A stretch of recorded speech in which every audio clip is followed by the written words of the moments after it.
Good evening everybody. विद्यार्थी मित्रांनो, आज आपण इथे TETच्या परीक्षेच्या विषयी, पटवाऱ्याच्या परीक्षेच्या विषयी आणि आरोग्यविषयक परीक्षेच्या विषयी माहिती पाहणार आहोत. मित्रांनो, महाराष्ट्रामध्ये शिक्षकांच्यासाठी TET मस्ट केलेली आहे. म्हणजे तुमच्याजवळ जर क्वालिफिकेशन असेल पण तुम्ही TET नसेल, तुम्ही कितीही एक्सपर्ट टीचर असाल तरीही त्याचा कुठलाही फायदा होणार नाही. तुम्हाला TET द्यावेच लागेल आणि TET जो पास असेल त्यालाच शिक्षक म्हणून कार्यरत होता येईल, कार्य करता येईल. सध्याचा नवीन एक प्रश्न निर्माण झालेला आहे 13,000 शिक्षकांचा, की ते TET नापास असल्यामुळे सुप्रीम कोर्टाचं डिसिजन आलेलं आहे की त्यांना शाळेतून काढा आणि जे TET पास आहेत त्यांना घ्या. ते वाद सुरू आहे. आता TETच्या पुष्कळ साऱ्या जागा निघणार आहेत, याचा सुद्धा तुम्हाला फायदा होणार आहे. TETमध्ये इंग्रजी हा विषय 30 मार्कासाठी दिलेला आहे. तुमच्या माहितीसाठी सांगतो की याची जे लेव्हल आहे विद्यार्थी मित्रांनो, हे 1 ते 8 पर्यंत ज्या लोकांना 5वी पर्यंत शिक्षक बनायचं आहे त्यांच्यासाठी आहे. ज्या लोकांना 8वी ते 10वी पर्यंत टीचर बनायचं आहे तर त्यांची जी लेव्हल आहे इंग्लिशची ते 8वी ते 10वी पर्यंत आहे. म्हणजे तुम्ही जेवढे काही टॉपिक 10व्या वर्गापर्यंत शिकले, पहिल्या वर्गापासून स्पेशली 5व्या वर्गापासून इंग्लिश आपण शिकलो असाल, तर हे सगळेचे सर्वच टॉपिक आपल्याला येणार आहेत. मग त्यामध्ये काय काय राहणार आहे? त्यामध्ये आयडेंटिफाय द नाउन राहणार आहे. त्यामध्ये आयडेंटिफाय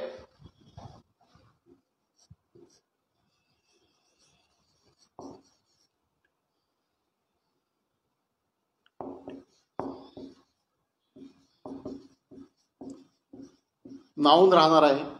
आयडेंटिफाय द ॲडजेक्टिव्ह राहणार आहे. आयडेंटिफाय द ॲडव्हर्ब राहणार आहे.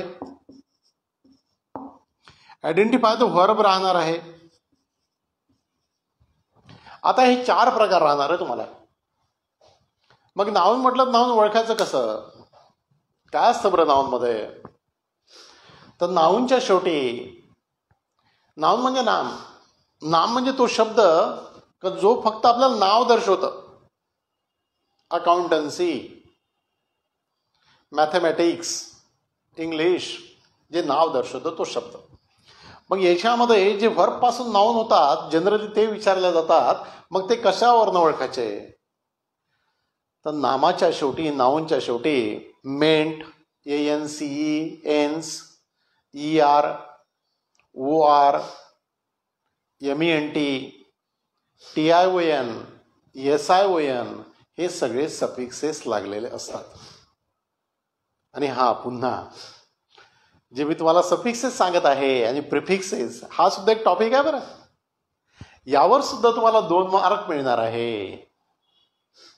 या टॉपिकवर सुद्धा सफिक्सेस लावा आणि प्रिफिक्सेस लावा. प्रॉपर सफिक्स जर तुम्ही लावू शकले, प्रॉपर प्रिफिक्स जर तुम्ही लावू शकले, तर यावर सुद्धा तुम्हाला 2 मार्क आहे. आता यावर मात्र जरी 1 मार्क असला या टॉपिकवर, तरी हा महत्वाचा टॉपिक आहे. ॲडजेक्टिव्ह जर म्हटलं तर ABLE, IVE, TIV, AL, OUS, FUL हे सगळे प्रत्यय लागणार. ॲडव्हर्ब म्हटलं तर 95% ॲडव्हर्बला LY प्रत्यय लागतं. आणि ज्याला आपण रूट वर्ब म्हणतो, रूट वर्ड, ते म्हणजे व्हर्ब, ज्याला काहीच लागलेलं नसतं. मोस्ट ऑफ द टाइम शेवटी E असतं, ते म्हणजे सगळे व्हर्ब. पण सगळ्याच वेळेला व्हर्बला E शेवटी राहणार नाही. आता कलेक्ट म्हटलं तर T राहील, टीच म्हटलं तर H राहील. तर व्हर्ब ओळखणं सगळ्यात सोपी आहे. व्हर्ब म्हणजे तो शब्द, जो शब्द आपल्याला क्रिया दर्शवत असेल, तो शब्द म्हणजे क्रियापद. आता या व्हर्बचे प्रकार आहे बरं. याच्या व्हर्बचे प्रकार आहे. कुठले कुठले प्रकार आहे तर mainly verbs are divided into various types, but generally whenever we talk about the verbs we consider it into two forms. एक ट्रान्झिटिव्ह वर्ब, एक इनट्रान्झिटिव्ह वर्ब. सोपी आहे, अतिशय सोपी आहे. तुम्हाला हे टर्म्स ऐकत असताना बऱ्याच दिवसानंतर ऐकत असाल त्यामुळे वाटत असेल, पण तुम्ही मराठीमध्ये ऐकलं असेल ट्रान्झिटिव्ह म्हणजे सकर्मक, स म्हणजे सोबत, कर्म म्हणजे कर्म असणार, आणि इनट्रान्झिटिव्ह म्हणजे अकर्मक. अकर्मक म्हणजे कर्म नाही. इतकं साधं सोपी आहे ट्रान्झिटिव्ह वर्ब, इनट्रान्झिटिव्ह वर्ब. उदाहरणार्थ जर तुम्हाला सांगायचं झाल्यास, मी जर म्हटलं कम इन, या आतमध्ये ये, तर कमच्या नंतर इन लावलं म्हणजे प्रेपोजिशन लावलं तर ते झालं इनट्रान्झिटिव्ह वर्ब.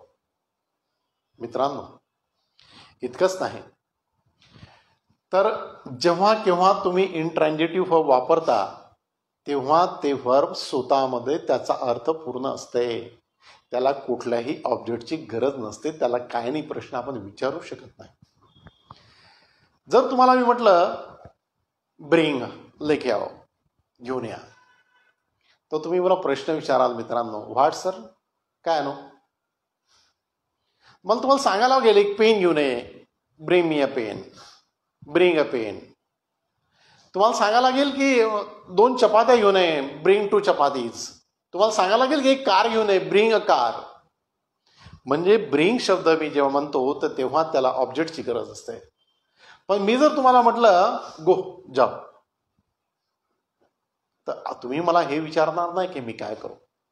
तुम्हाला जर म्हटलं मी सीट, बसा, तुम्हाला जर म्हटलं मी लॅप, हसा, तर तुम्ही मला हे विचारणार नाही की काय करायचं आहे म्हणून. मित्रांनो, जेव्हा व्हर्बला ऑब्जेक्टची गरजच नसते त्या व्हर्बला आपण इनट्रान्झिटिव्ह वर्ब म्हणतो. जेव्हा व्हर्बला ऑब्जेक्टची गरज असते तेव्हा त्याला ट्रान्झिटिव्ह वर्ब असतो. हे 2 प्रकार. त्यानंतर पुन्हा प्रकार आहे व्हर्बचे. एक रेग्युलर व्हर्ब आहे, एक इरेग्युलर व्हर्ब आहे. इरेग्युलर व्हर्ब म्हणजे त्याचे 3ही प्रकार वेगवेगळे असते. गो वेंट गॉन, सी सॉ सीन, ब्रिंग ब्रॉट ब्रॉट, अशासारखे. आणि रेग्युलर व्हर्ब म्हणजे काय तर शेवटी डी किंवा ईडी असते. Gather, gathered, gathered, collect, collected, collected. हे व्हर्बचे प्रकार. Regular verb, irregular verb. त्यानंतर येतं टू बीज व्हर्ब, इज एम आर, वाज वेअर. त्यानंतर येतं टू हॅव्स व्हर्ब. त्यानंतर येतं auxiliary verb, can, could, should, would, may, might, must. Auxiliary verb. त्याच्या आधी जे प्रकार येतं ते स्टॅग्नंट व्हर्ब, स्टेटिव्ह व्हर्ब, पण ते आपल्याला आवश्यकता नाही. आपण जेवढे प्रकार पाहिलेले आहे सगळे शिकणार आपण इतंभूत. ते व्हर्बचे प्रकार. नाऊनचे सुद्धा प्रकार आहे. मग नाऊनमध्ये जेंडर आहे, नाऊनमध्ये जेंडर आहे. मग नाऊनमध्ये नंबर आहे, नाऊन नंबर आहे. या सगळ्या टॉपिकवर तुम्हाला 2 मार्क आहे. मित्रांनो, हे टॉपिक जरी ऐकायला इतके मोठे मोठे वाटत असले तरी हे टॉपिक समजायला अतिशय सोपी आहे. ॲडजेक्टिव्ह, विशेषण, विशेष माहिती सांगणारा शब्द. The word which describes the noun is called adjective. Verb, the word which shows the action is called verb. Adverb, the word which puts something in the action, in the verb, which adds the meaning to the verb is called adverb. Noun, नाम. ही term खूप सोपी आहे मित्रांनो, आणि ही term आहे part of स्पीचची. जे आपला जो 8 पार्ट ऑफ स्पीच आहे, there are 8 types of part of speech, त्यातले ही 4 आहे. मग तुम्हाला असं दुसरे 4 कोणते बरं? प्रोनाऊन आहे. नाऊन, जसं माझं नाव नरेश आहे परंतु माझं एक कॉमन नाऊन आहे, माझं प्रोनाऊन आहे. मग माझं प्रोनाऊन काय आहे, माझं कॉमन नाऊन काय आहे? नाऊनच्या प्रकारामध्ये हे तर माझं प्रॉपर नाऊन झालं. माझं कॉमन नाऊन काय, तर मी टीचर आहे, हे कॉमन नाऊन झालं.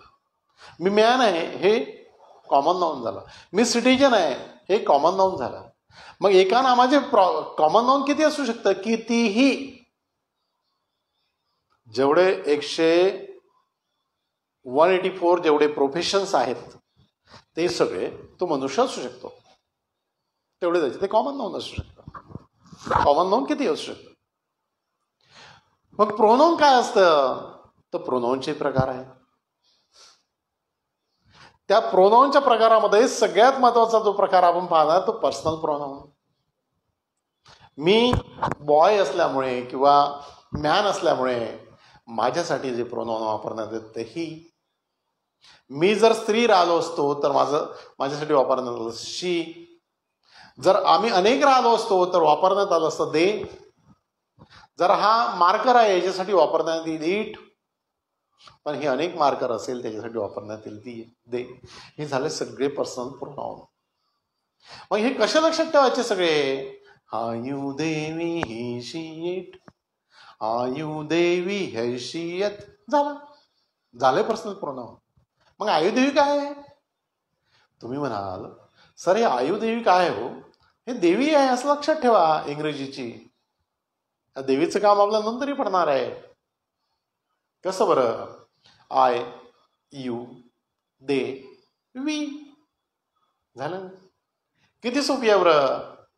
आय यू दे वी, आयु देवी. ही शी इट. झालं पर्सनल प्रोनाऊन.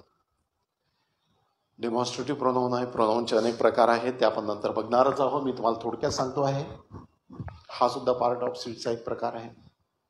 प्रेपोजिशन आहे. शब्दयोगी अवयव. तुम्हाला माहित असेल की इंग्लिशची सगळ्यात महत्वाची मजा, तुम्ही कोणताही शब्द लिहा, तुमच्या मनामध्ये येईल ते वर्ब लिहा. वाक्याची सुरुवात करा, झालं वाक्य. जर समजा मी इथे कोणताही शब्द तुमच्या मनात आला, समजून मी इथं गो लिहिला, गो. पण हे इंट्रान्सिटिव्ह वर्ब आहे. गो म्हणजे जा, अर्थ पूर्ण झाला. मग याच्या समोर झालं ते टू, जा. कुठे जा? तर टू हे झालं प्रेपोजिशन. मित्रांनो, टू हे जसं प्रेपोजिशन झालं, गो टू. आता इथे मात्र जगातील कुठलंही स्थळ लिहा. तुम्ही म्हणाल की sir go to my career असं लिहिलं चालेल का? लिहा, चालेल. तुम्हाला गो टू नागपूर लिहिलं चालेल का? हो, दौडेल. तुम्ही जर म्हटलं गो टू मुंबई चालेल, गो टू लंडन चालेल, गो टू प्ले चालेल, गो टू द ग्राउंड चालेल, गो टू स्कूल चालेल. म्हणजे तुमच्या मनातील ते. पण हे झालं त्याचं प्रेपोजिशन. याचाच अर्थ मित्रांनो असा. आता आपण इथं जर म्हटलं गो टू द गार्डन. आता याच्यामध्ये पहा, इथे पुन्हा आर्टिकल आलेला आहे, गो टू द गार्डन. निश्चित अशा गार्डन मध्ये तुम्हाला जायचं आहे. आपण लिहिलंय go to the garden. Garden मध्ये जा, आपण कोणासोबत जा? तर विथ लावायचं. जगातील कुठलंही नाव लिहायचं. विथ ओम. ओम सोबत जा. कशासाठी जा? To play. मग टू प्ले इथं लावला तरी चालेल, इथं लावला तरी चालेल. Go to the garden to play with Om. झाला वाक्य. मग टू काय आहे? तर टू प्रेपोजिशन आहे. तो सुद्धा पार्ट ऑफ स्पीचचाच प्रकार आहे. इंटरजेक्शन ते सुद्धा पार्ट ऑफ स्पीचचाच प्रकार आहे. कंजंक्शन, सबऑर्डिनेट कंजंक्शन वेगळे, कोऑर्डिनेट कंजंक्शन वेगळे. मित्रांनो, आपण जर कोऑर्डिनेट कंजंक्शनच्या विषयी जर विचार केला तर फॅन बॉईज लक्षात ठेवायचं, संपलं. मग फॅन बॉईज म्हणजे कोऑर्डिनेट कंजंक्शन कसे होईल? Fan, FAN, fan. F for, F म्हणजे फॉर, ए म्हणजे अँड, अँड म्हणजे नॉर. झालं फॅन. बॉईज, बी म्हणजे बट, ओ म्हणजे ऑर, वाय म्हणजे एट, यस म्हणजे सो. झाले कोऑर्डिनेट कंजंक्शन. इतकं सहज सोपी आहे. म्हणजे तुम्ही तो शब्द बोलले का, तो शब्द तुमच्या सहजतेने लक्षात येऊ शकते. Coordinate conjunction. तसेच सबऑर्डिनेट कंजंक्शन सुद्धा आहे, ते जास्त आहे. त्यालाही आपल्याला न्यूमॉनिक्समध्ये बसवून ते तुम्हाला देता येईल. कंजंक्शन्स ह्या सगळ्या पार्ट ऑफ स्पीचवर आपल्याला मित्रांनो 3 मार्क आहे. आता हा पार्ट ऑफ स्पीच झाल्याच्या नंतर हे आपण शिकणारच आहोत सगळं. समजा हा पार्ट ऑफ स्पीच आपण शिकलो तर सगळ्यात महत्वाचं येते अप्लिकेशन. त्याच्यामध्ये आपल्याला शिकायचं आहे टेन्सेस. टेन्सेसचे अनेक प्रकार आहेत. सांगत असताना असं सांगितलं जाते का प्रेझेंट, पास्ट आणि फ्युचर संपलं, पण असं नाही. प्रेझेंट टेन्समध्ये तो प्रेझेंट टेन्स कोणता आहे हे महत्त्वाचं आहे. तो सिंपल प्रेझेंट टेन्स आहे की तो प्रेझेंट कंटिन्युअस टेन्स आहे की तो पास्ट किंवा तो परफेक्ट प्रेझेंट टेन्स आहे किंवा तो परफेक्ट कंटिन्युअस प्रेझेंट टेन्स आहे, हे सगळं महत्त्वाचं आहे. किंवा तो टेन्स ऑफ टू बी आहे किंवा तो टेन्स ऑफ टू हॅव आहे किंवा infinitive tense of to be आहे. इन प्रेझेंट टेन्स ते सुद्धा महत्त्वाचं आहे. हे सर्वचे सर्वच वाक्य अतिशय महत्त्वाचे आहे. मग यावर सुद्धा टेन्सेस मार्क असतात का? तर हो, या टेन्सेसवर सुद्धा मार्क असतात. किती बरं मार्क असतात या टेन्सेसवर? या टेन्सेसवर कमीत कमी 2 मार्क असतात. तुम्हाला मजेदार गोष्ट हे सांगतो की तुम्ही तलाठीची परीक्षा द्या किंवा तुम्ही आरोग्य सेवकाची परीक्षा द्या किंवा तुम्ही TETची परीक्षा द्या, या सगळ्या परीक्षेमध्ये 25% सिलॅबस हे इंग्रजीचं राहतं. कधी 20% राहते, कधी 25% राहतं, पण 25% सिलॅबस इंग्लिशचं राहतं. आणि सगळ्या एक्झामसाठी, मग ते PSI असो, STI असो किंवा दुसऱ्या कोणताही एक्झाम असो, त्या सर्व एक्झामसाठी हे गरजेचं असतं. आणि तुम्ही जर टेन्स जर एक वेळ शिकले, टेन्स महत्वाचा टॉपिक. टेन्स जर तुम्ही शिकले तर तुमचा टेन्स निघून जातो. म्हणजे मित्रांनो, टेन्सचा मूळ अर्थ टेन्शन होते. इथे टेन्स म्हणजे काळ होते, पण याचा मूळ अर्थ काय आहे तर टेन्स म्हणजे टेन्शन होते. तुम्ही एकदा का टेन्स चांगल्या प्रकारे शिकले तर then you will not face a single problem in English. whenever you want to construct the sentences or whenever you want to speak English, you will not go through any obstacles. You will not face any problem. English will become very easy for you. आपको लगने लगेगा कि अरे यार, इसके जैसे easy language नहीं है, ऐसा इंग्लिश हो जाएगा. सिर्फ टेंसेस पढ़ना है.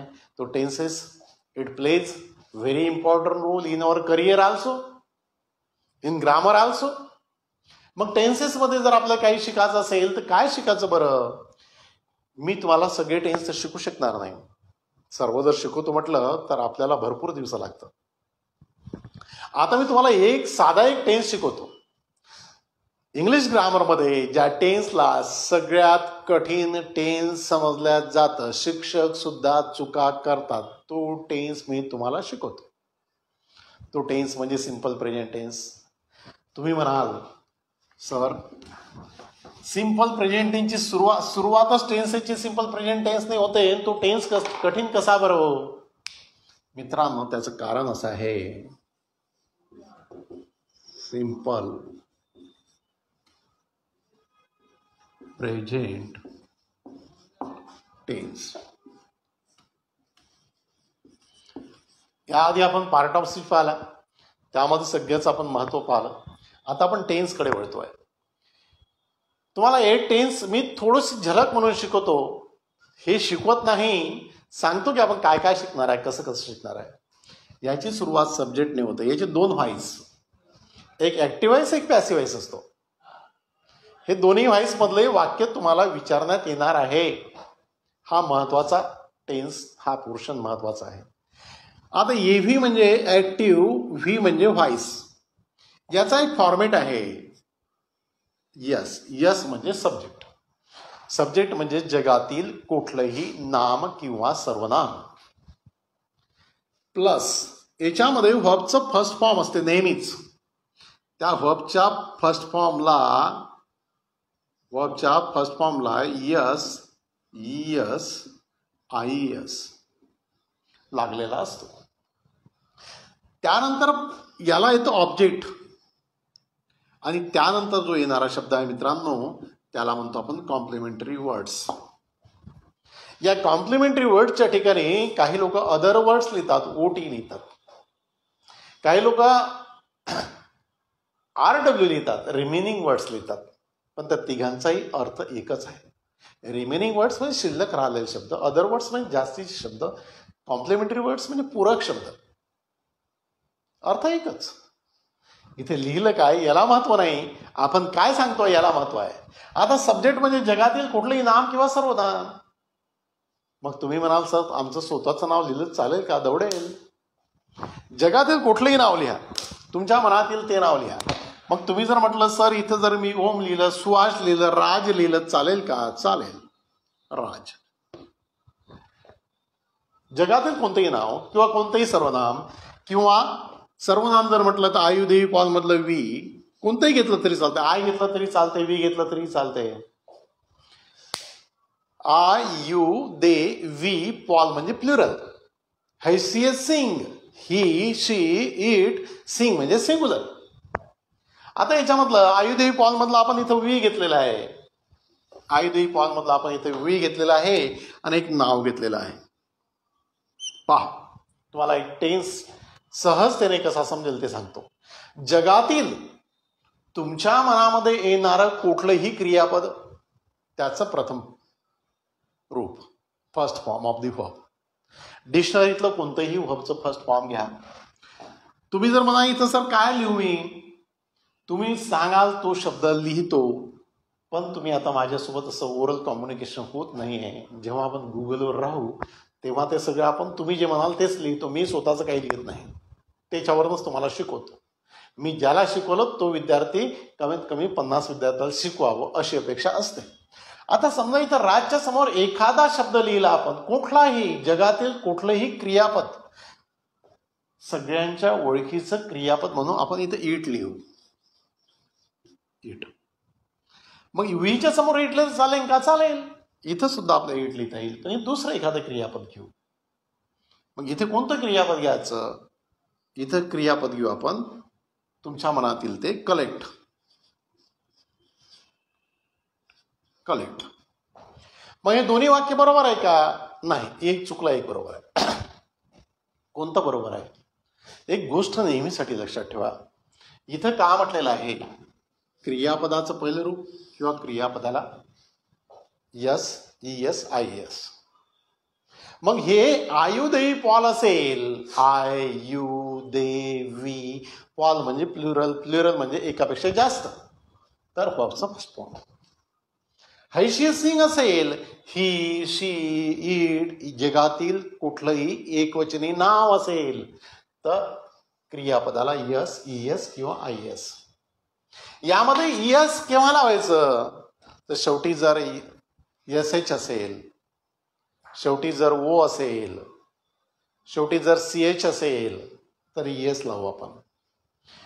IS केव्हा लावायचं? शेवटी जर Y असेल त्या वर्बच्या, जसं स्टडी आहे तर त्याच्या शेवटचा शब्द जर Y असेल पण आधी मात्र व्यंजनच आलेलं असेल, कॉन्सोनंट नसेल, जसं प्लेच्या शेवटी पण Y येतं पण आधी ये येतं, मग त्याचा IS होऊ शकत नाही कारण की ते वॉवेल्स आहे. आपल्याला कॉन्सोनंट आलेलं असलं पाहिजे. ते जर येत असेल तर वायचा IES होतं. म्हणजे यस केव्हा लावायचं हे समजलं तुम्हाला, IES केव्हा लावायचं ते समजलं, ES केव्हा लावायचं ते समजलं. जर नसेल समजलं तर पुन्हा सांगतोय, जगातील कुठलंही एकवचनी नाम किंवा ही किंवा शी किंवा इट किंवा एकवचनी नाम जर असेल तर क्रियापदाला यस प्रत्यय लावायचं. आता राज हे जगातील एक नाव आहे म्हणून इट्स, राज इट्स. आता वाक्य बरोबर सांगा. पुन्हा प्रश्न आहे दोन्ही वाक्यामध्ये, राज खातो पण काय खातो? म्हणजे ऑब्जेक्टची गरज आहे. जगामध्ये जेवढे काही खायचे पदार्थ असेल मित्रांनो ते कोणतेही लिहा. तुम्ही म्हणाल सर माय हेड लिहू का? लिहा ना, चालेल ना. राज इट्स माय हेड. तुम्हाला सर डोकं कोणी खाऊ शकत नाही. आपण म्हणतो ना माझं डोकं खाऊ नको म्हणून, ते इडम्स मध्ये जातं. म्हणजे मला त्रास देऊ नको. डोंट इट माय हेड असं जेव्हा म्हणतो तेव्हा राज इट्स माय हेड, म्हणजे याचा अर्थ राज मला त्रास देतो. मग तुम्ही म्हणाल सर राज इट्स, इथं 2 चपातीज लिहू का? लिहा ना. तुम्हाला मँगोज लिहू का? लिहा. फ्रुट्स लिहू का? लिहा. तुमच्या मनातील ते अ मँगो. मित्रांनो, यातला जर एक आणला आपण तर वाक्य चुकलं. किती बरं साधं सिंपल गणित आहे. मग तुम्ही म्हणा इथं द मँगो लिहिलं चालेल का सर? दवडेल. द लिहा, ये लिहा, पण याच्यासाठी कुठलं नाही कुठलं तरी ॲट्रिब्युटरी लिहिणं गरजेचं आहे, कुठलं तरी आर्टिकल लिहिणं गरजेचं आहे.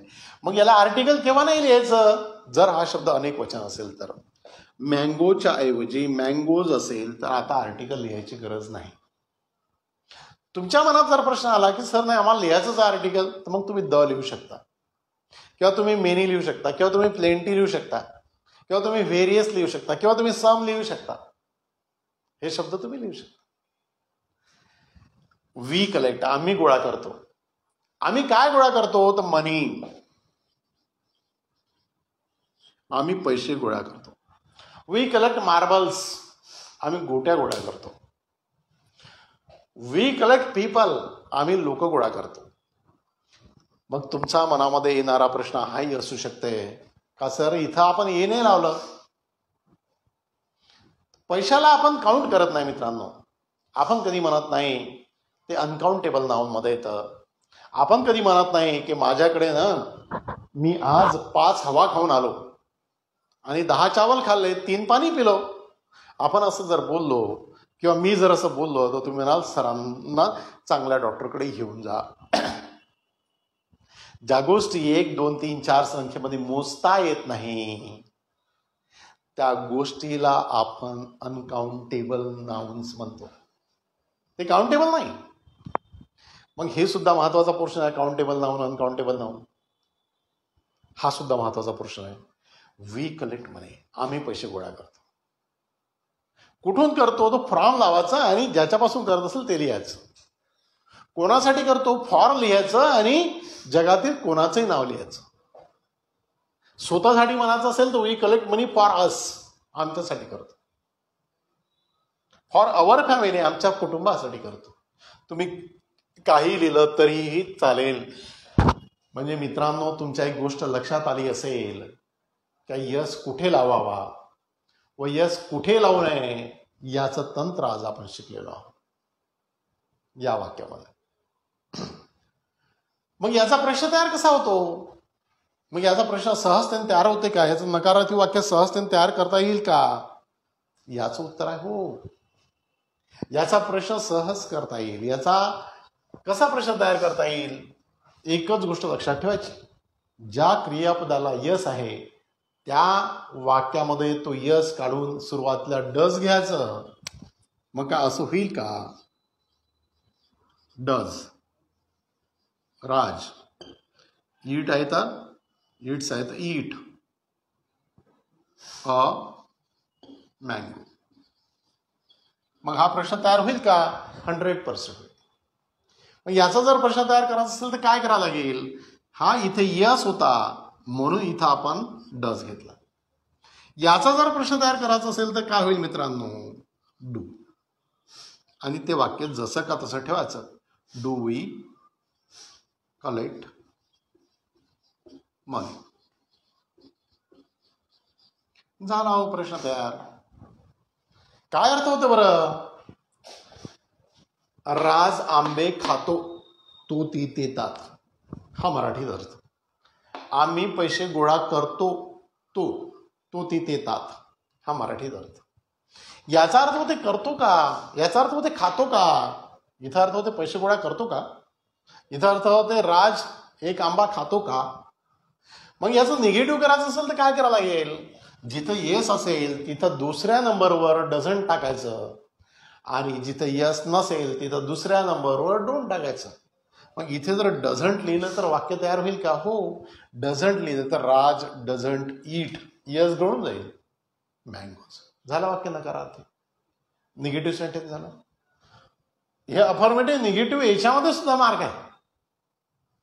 वी डू नॉट कलेक्ट मनी. झालं वाक्य तयार. मग मित्रांनो, हे जर वाक्य तयार झाले तर याचा WH क्वेश्चन तयार होऊ शकेल का? हो. निगेटिव्ह होऊ शकेल का? तर हो. फक्त जिथं डज लावलाय तिथं डझंट लावा लागेल. डझंट हा NT इथे सुद्धा लावता येतं किंवा थर्ड नंबरवर नॉट टाकता येतं. इथं डू लिहिलं तिथं डोंट लिहायला लागेल. डोंट. झालं वाक्य तयार.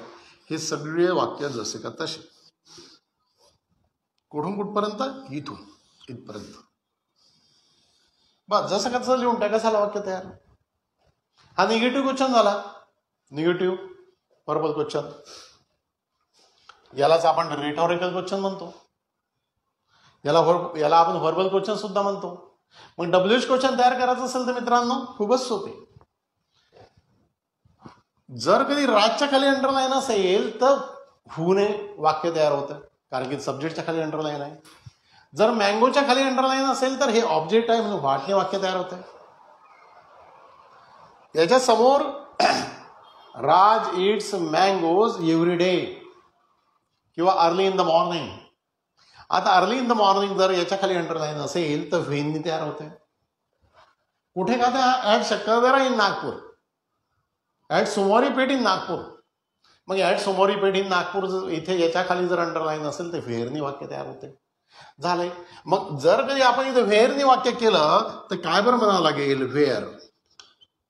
आणि हा डी छोटा होऊन जाईल फक्त. D. Where do, where does. Does असेल तर आज, डू असेल तर वी. एक गोष्ट नेहमी लक्षात ठेवायची. डज असेल तर हैसे सिंग, ही शी इट, आणि सिंग म्हणजे सिंग्युलर एकवचनी नाव. हे लिहायचं. असे वाक्य तयार करायचे. मग याचा उपयोग काय आहे हे सगळे शिकतो आपण. पण हे काय स्पीकिंग इंग्लिश शिकून राहिलोय का आपण? याचा उपयोग काय मित्रांनो? तुम्हाला 4 प्रकारचे वाक्य दिले जाईल आणि त्याच्यामध्ये विचारलं जाईल identify the verbal proper verbal question, identify the proper rhetorical question, identify the proper WH question. किंवा तिथे दिलं राहील चूज द करेक्ट आन्सर. एक वाक्य दिलं राहील राज इट्स मँगोज असं एखादं वाक्य दिलं राहील उदाहरणार्थ, आणि तुम्हाला विचारलं राहील चूज इट्स WH क्वेश्चन, आणि तुम्हाला 4 प्रकारचे वाक्य दिले राहील. मग WH म्हणजे WH वर्ड दिसणार. कधी कधी असं विचारलं जाईल एखाद्या शब्दाच्या खाली अंडरलाईन दिलेलं राहील. समजा इथे राज इट्स मँगोज इन नागपूर असं दिलं राहील आणि याच्या खाली थोड्या वेळासाठी असं समजा का अंडरलाईन केलं राहील आणि तुम्हाला विचारलं जाईल की choose the proper WH question from the below. आणि याच्यामध्ये चूज करत असताना इन नागपूर म्हणजे प्लेस आहे, म्हणजे व्हेअर असणारा शब्द तुम्हाला शोधा लागेल. ते वाक्य शोधा लागेल. पण ते वाक्य शोधून होणार नाही. मग तुम्हाला तिथे कधी कधी 2-3 वाक्य व्हेअरचेच दिसन. मग तुम्हाला दुसरी गोष्ट शोधायला लागते की इथे काय आहे? इट्स. याला यस आहे म्हणजे डच पाहिजे. मग ते डच पाहावं लागते. त्यानंतर ऑब्जेक्ट सब्जेक्ट पाहिजे. मग ते सब्जेक्ट ठेवलेलं आहे का बरोबर? मग क्रियापदाचं पहिलं रूप बरोबर आहे का? ऑब्जेक्ट बरोबर आहे का? क्वेश्चन मार्क दिलेला आहे का? एखादं वाक्य असं राहील की हे सगळं बरोबर राहील पण क्वेश्चन मार्कच दिलेले राहणार नाही. आणि तशा वेळेस एक मायन्यूट आपण जर निरीक्षण केलं तर आपली चूक होणार नाही मित्रांनो. आणि म्हणून तुम्ही नेहमीसाठी लक्षात ठेवा की हे वाक्य सोडवत असताना, कारण की वेळ नसतो, अर्ध्या मिनिटामध्ये वाक्य सोडवायचं असतं थोड्या वेळासाठी. असं समजा 90 मिनिट्समध्ये 150 सेंटेन्सेस आपल्याला सोडवायचे आहे. तर हे सोडत असताना प्रॉपर पद्धतीने सोडवावे. हा झाला टेन्स. मग हे टेन्स किती आहे? किती बरं टेन्स शिकायचे आपल्याला? Don't be in tense. We will learn tense without tense. Tense तर आपण शिकणार आहोत कोणत्याही टेन्शन न घेता. कोणताही टेन्स. मग आता एखादं जर वाक्य असेल, समजा हे टेन्स शिकतो आहे आपण, तर mainly they are classified into 14 types. तुम्ही असं 14 कोणतं आहे? याला जसं सिम्पल म्हणतं तसंच याला इनडिफिनाईट सुद्धा म्हणतं. मग simple present tense, simple past tense, simple future tense, indefinite tense म्हणजे simple tense of auxiliary verb ते सुद्धा. मग तुम्हाला ॲक्झिलरी वर्ब काय sir? Can, could, should, would, may, might, must, ought to, used to, dare, need हे 11 आपल्याला auxiliary verb सुद्धा शिकायचे आहे मित्रांनो. त्यांचे उपयोग असे अतिशय मजेदार आहे. मग त्यामध्ये कोणते कोणते टेन्स असते? एक इनडिफिनाइट असतं, एक डेफिनाइट असतं. म्हणजेच एक सिंपल असतो, एक परफेक्ट असतो. ते सुद्धा शिकायचं आहे. त्यामध्ये परफेक्ट कंटिन्युअस आणि कंटिन्युअस हा टेन्स नसतो, बाकीच्यामध्ये असतं. मग हे सुद्धा सगळे स्ट्रक्चर शिकून आपल्याला एक्झाममध्ये कशा प्रकारचे उदाहरणं येईल ते सुद्धा आपल्याला बघायचं आहे. हा झाला टेन्सेसचा प्रकार. मग दुसरा काय येतं मित्रांनो? येतं फ्रेजेस. त्या आपल्याला पाठांतर करावं लागेल. फ्रेजेस. मग पुन्हा काय येतं? मग येतं इडम्स. ते आपल्याला पाठांतर करावं लागेल. सहजतेने पाठांतर कशा करायच्या ते सुद्धा तंत्र तुम्हाला क्लासेसमध्ये सांगितलं जाईल. सहजतेने पाठांतर करता येईल. मग पुन्हा काय येतं? टेन्सेस झाले, त्यानंतर इडम झालं, पार्ट ऑफ स्पीच झालं, इडम्स झालं, फ्रेजेस झाले, त्यानंतर येतं सिनॉनिम्स, समानार्थी शब्द, त्यानंतर येतं अँटोनिम्स, त्यानंतर येतं होमोनिम्स. हे सगळे पोर्शन आपल्याला शिकायचे आहे. पण या सगळ्या पोर्शनमध्ये आता जे मी नंतर पोर्शन सांगितले याच्यामध्ये काही टेक्निक नाही, पाठांतर करावं लागतं. जर आपण हे सगळे पाठांतर करू शकलो तर आपल्याला याच्यावरचे मार्कच जाऊ शकत नाही. हे मार्क सहजतेने मिळेल. थोडंसं प्रेझन्स ऑफ माइंड वापरायचं आहे आणि हे सोडवायचं आहे. मग त्यामध्ये ग्रामरमध्ये काय येतं? तर ग्रामरमध्ये नंतर येतं जे प्रकार आपण शिकवले पार्ट ऑफ स्पीचमध्ये, त्याचे वेगवेगळे प्रकार येतात. त्यानंतर पुन्हा युसेजेस येतं. मग कोणते कोणते युसेजेस येतं बरं? Neither nor, either or, not only but also, as well as. हा एक ग्रुप आहे. या ग्रुपपैकी एक वाक्य येईल. मग सर ओळखायचं कसं? राईट वाक्य ओळखायचं कसं? ते सगळे क्लासमध्ये शिकवलं जाईल. त्याचं प्रॉपर फंक्शन कसं असतं, नायदर नॉरमध्ये काय असतं, आयदर ऑरमध्ये काय असतं, ते वाक्य कसे केलं जातं, हे सगळंच आपण शिकणार आहोत क्लासेसमध्ये. हा एक ग्रुप, यापैकी एक वाक्य येणंच आहे तुम्हाला कॉम्पिटेटिव्ह एक्झाममध्ये. दुसरा ग्रुप असतं तो याज असतं, ॲज सून ॲज असते, नो सूनर दॅन असते, हार्डली व्हेन असते, स्केअर्सली हॅड असते. यापैकी एक वाक्य येणंच आहे. या ग्रुपपैकी एक वाक्य तुम्हाला येईल. मग पुन्हा काय असतं बरं? अनलेस असतं, इफ असतं. हा 2चाच ग्रुप आहे, पॉवरफुल आहे. यापैकी एक वाक्य येतं. मग पुन्हा काय येतं? रिमूव्ह टू आहे, यूज टू आहे. यापैकी सुद्धा एक वाक्य येतं. मग पुन्हा काय? सफिक्स आहे, प्रिफिक्स आहे, जे मी सुरुवातीला तुम्हाला सांगितलं होतं, त्यापैकी एक वाक्य येतं. मग पुन्हा काय? रिमूव्ह टू, यूज टू हे झालं. पुन्हा काय आहे? तर पुन्हा हू, हुम, हुज, विच हा 4चा ग्रुप आहे. या 4 ग्रुपपैकी एक वाक्य विचारण्यात येतं. पुन्हा काय? दो आहे, ऑल दो आहे, बट आहे, येट आहे. यापैकी एक वाक्य विचारण्यात येतं. सो आहे, बिकॉज आहे, यावर आधारित वाक्य येतं. त्यानंतर येतं डिग्री. डिग्रीचे प्रकार: positive degree, comparative degree, superlative degree. Most of the time identify degree म्हणून येतं. मोस्ट ऑफ द टाइम त्याचं वाक्य एक दिलेलं असतं, Nagpur is one of the best city in Maharashtra, असं वाक्य आहे. आणि तुम्हाला विचारलं जाते identified whether it is positive degree, comparative degree और सुपरलेटिव्ह डिग्री. आणि ते तुम्हाला सांगायचं असतं. ते खूप सोपी आहे. कधी कधी काय असतं की हे असं एक वाक्य दिलं आहे, Nagpur is one of the best city in Maharashtra असं वाक्य दिलं आहे. त्याचं खाली choose the correct positive degree of this sentence किंवा choose the correct comparative degree of this sentence. कारण की सुपरलेटिव्ह डिग्रीचं वाक्य आहे. वन ऑफ द बेस्ट म्हटलं जातं, गुड, बेटर, बेस्ट तिसरं रूप आलेलं आहे. म्हणून हे सुपरलेट डिग्री आहे. याची कोणती डिग्री बनवायची, कसं बनवायचं, अतिशय साधं सोपी काम आहे. ते सगळं शिकवलं जाईल. डिग्रीचे सगळे प्रकार शिकवले जाईल. त्या डिग्रीच्या फॉर्ममधला एक वाक्य तुम्हाला येतं. मग पुन्हा काय बरं येतं, पुन्हा सिंपल, कंपाऊंड, कॉम्प्लेक्स यापैकी एक वाक्य येतं.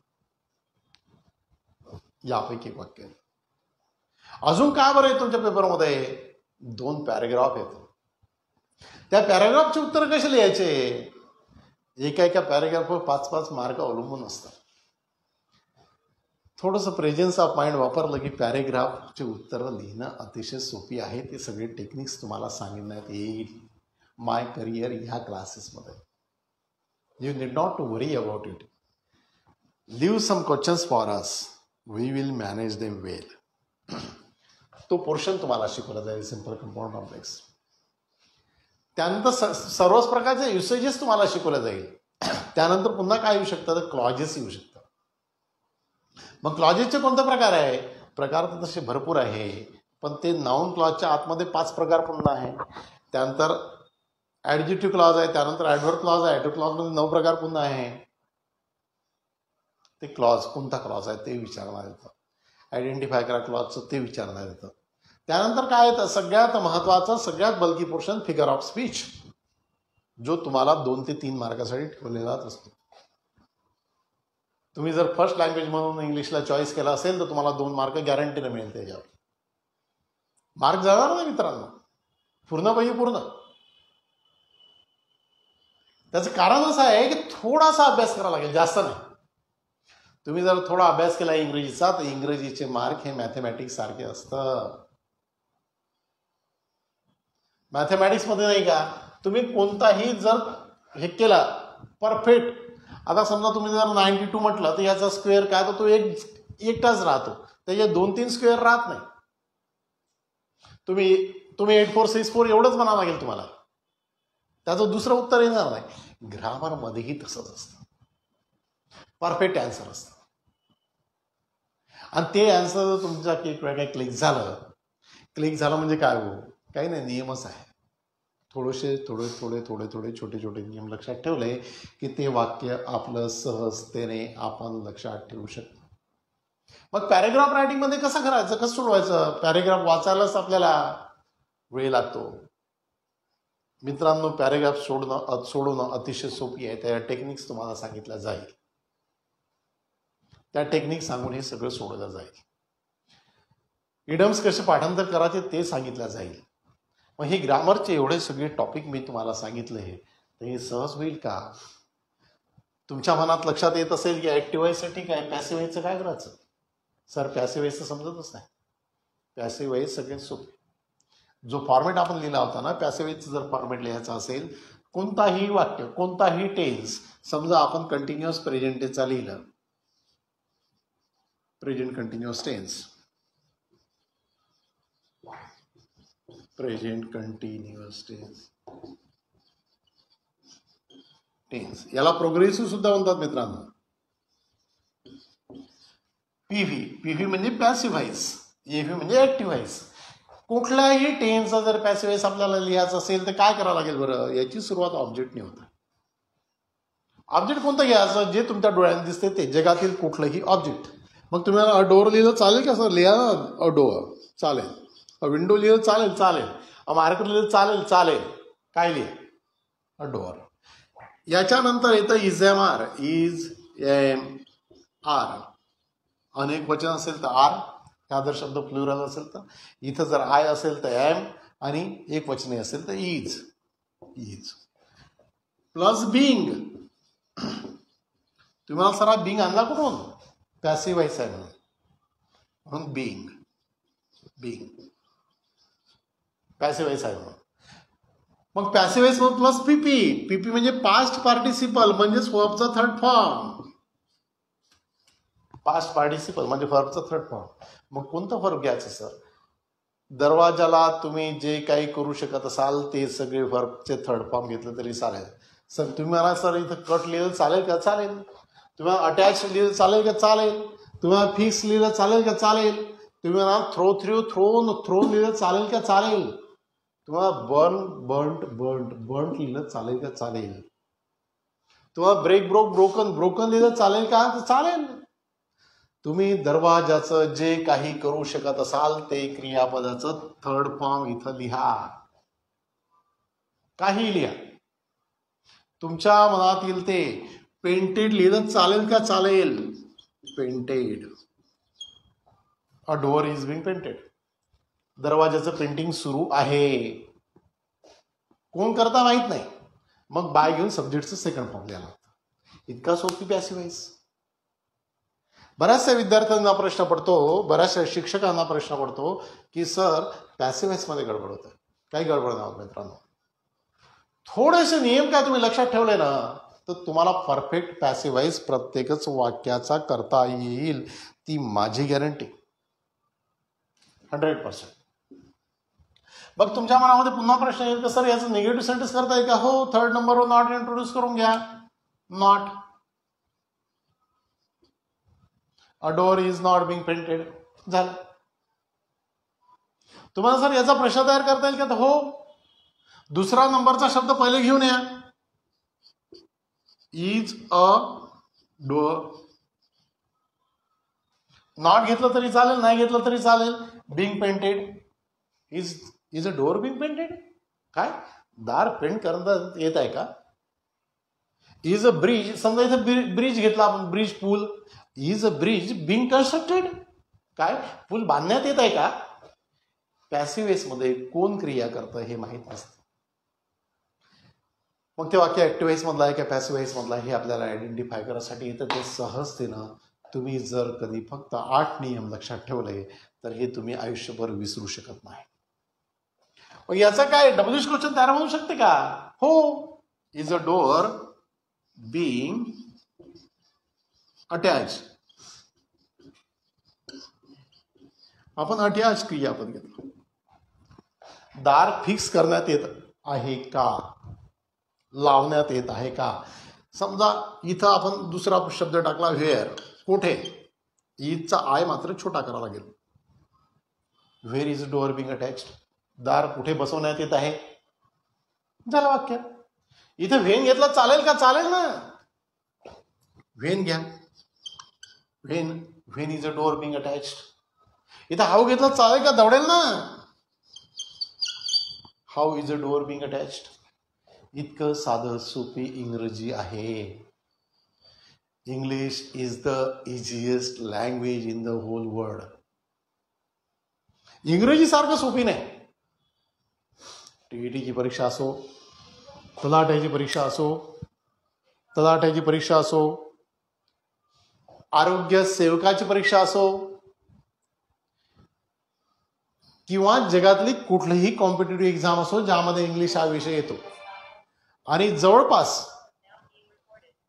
जवळपास सर्वच एक्झाम मध्ये, पोलीस भरतीची एक्झाम सोडून बाकी सगळ्याच एक्झाम मध्ये इंग्रजी हे कंपल्सरी असतं.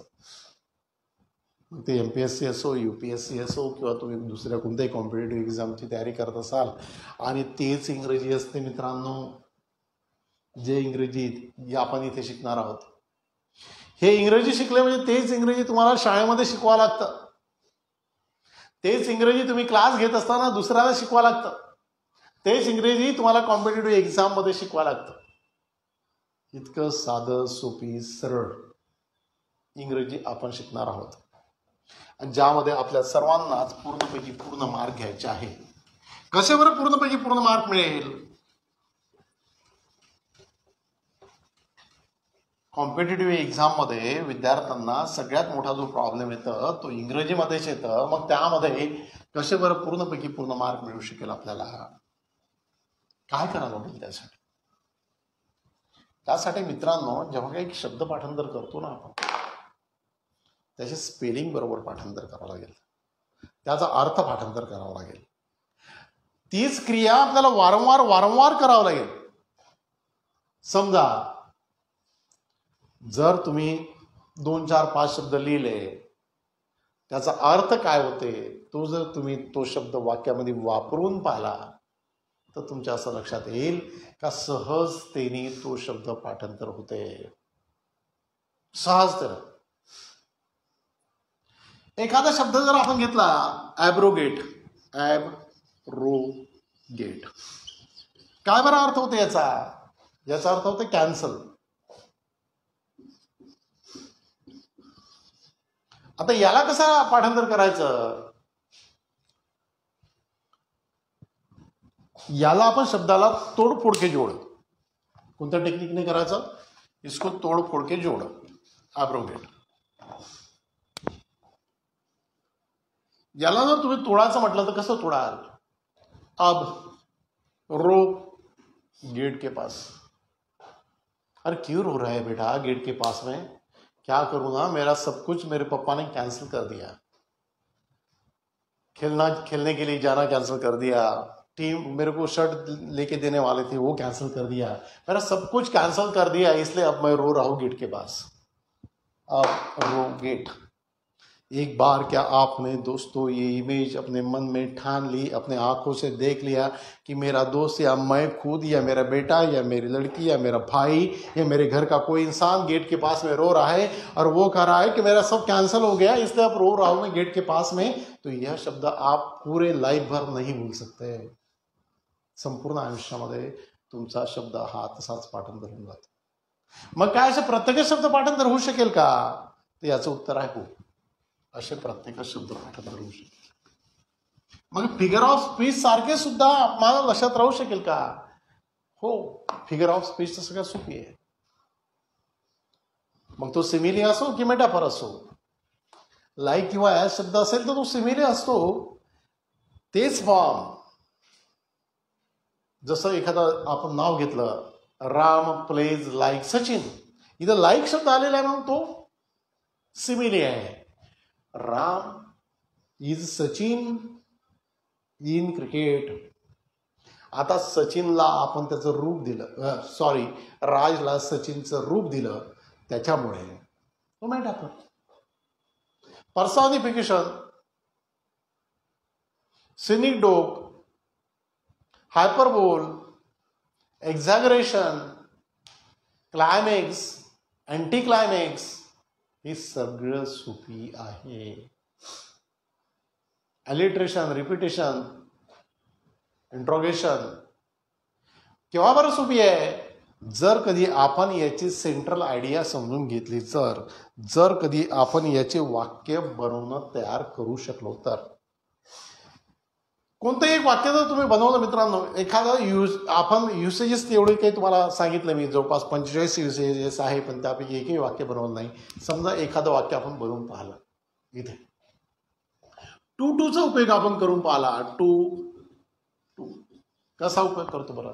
याचा उपयोग नेहमी नकारार्थी होत असतो. कसा नकारार्थी होत असतो? समजा तुम्ही नाव घेतलं स्वतःचं. तुमचं नाव थोड्या वेळासाठी आहे रजनी. रजनी. याच्यासमोर तुम्ही कोणतंही टुबीचं क्रियापद लावा, इज एवर लावा, वाज वेअर लावा, तुमच्या मनातील ते. इज. काय बरं फॉर्मॅट झाला? सब्जेक्ट प्लस टू बीज वर्ब, टू बी, टू बीज verb plus two plus TOO. आता याच्यासमोर लावा टू आणि याच्यासमोर प्लस ऍडजेक्टिव्ह.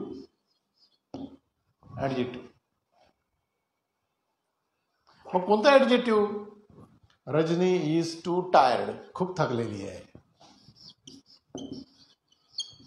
ती इतकी थकलेली आहे, याचा अर्थ इतकी थकलेली आहे का ते काय करू शकत नाही. प्लस टू आणि व्हर्बचं फर्स्ट फॉर्म आणि कॉम्प्लिमेंटरी वर्ड्स. हे तुम्ही लावले नाही लावले तरी चालते. Complementary words. Rajni is too tired to cook. To walk. ती चालू शकत नाही. ती इतकी थकली आहे का ती चालू शकत नाही. Rajni is too tired to walk. To cook. ती इतकी थकलेली आहे का ती स्वयंपाक करू शकत नाही. Rajni is too tired to drive. ते इतकी थकलेली आहे की ती गाडी चालवू शकत नाही. काय बरं केलं मित्रांनो, आपण एक फॉर्मॅट का लक्षात ठेवला, त्याच्यावरनं रिमूव्ह टूचे, यूज टूचे आपल्याला अनेक वाक्य तयार करता येतं. हा झाला यूज टू. मग रिमूव्ह टू कसा करायचा? TOOच्या ठिकाणी सो लिहिणे. TOOच्या ठिकाणी सो लिहिणे. TO2 च्या ठिकाणी दॅट लिहिणे. सब्जेक्टचा फर्स्ट प्रोनाउन घेणे. रजनी या मनुष्य. वाक्य जर प्रेझेंट टेन्स मध्ये असेल तर कॅन नॉट घेणे. वाक्य जर पास्ट टेन्स मध्ये असेल तर कुड नॉट घेणे. वाक्य इज असल्यामुळे प्रेझेंट टेन्स मध्ये आहे. कॅन नॉट किंवा कांट कुक. कसं वाक्य झालं बरं? रिमूव्ह टूचं सो दॅट मध्ये रूपांतर आपण कसं केलं? Rajani is so tired. दोन वाक्य जोडासाठी टूच्या ठिकाणी आपण काय केलं? That. She can not cook. ती एवढी थकलेली आहे का ती स्वयंपाक करू शकत नाही. मित्रांनो, पहिलं जे वाक्य होतं हे सिंपल सेंटेन्स होतं. हेच कॉम्प्लेक्स सेंटेन्स बनवलं आपण. कॉम्प्लेक्स सेंटेन्स बनवणं म्हणजे काय? एका वाक्याचे दोन वाक्य बनवणे, तीन वाक्य बनवणे, ते म्हणजे कॉम्प्लेक्स सेंटेन्स बनवणे. अशासारखं इंग्रजी आहे. छोटे छोटे नियम लक्षात ठेवायचे आणि वाक्य करायचे पटापट पटापट. तुमच्या लक्षात येईल का इंग्रजीमध्ये मार्क घेणं हे गणितासारखे सोपी आहे. या जगात जर सगळ्यात कोणता विषय सोपी वाटत असेल तर तो आहे इंग्रजी मित्रांनो. आणि आय होप तुम्ही सर्वचे सर्वजण आज जे मला बघत आहात ते तुमचं इंग्रजी दुरुस्त करण्यासाठी, if you want to improve your English, join my career as early as possible. आणि आपण लगेच शिकायला सुरुवात करू.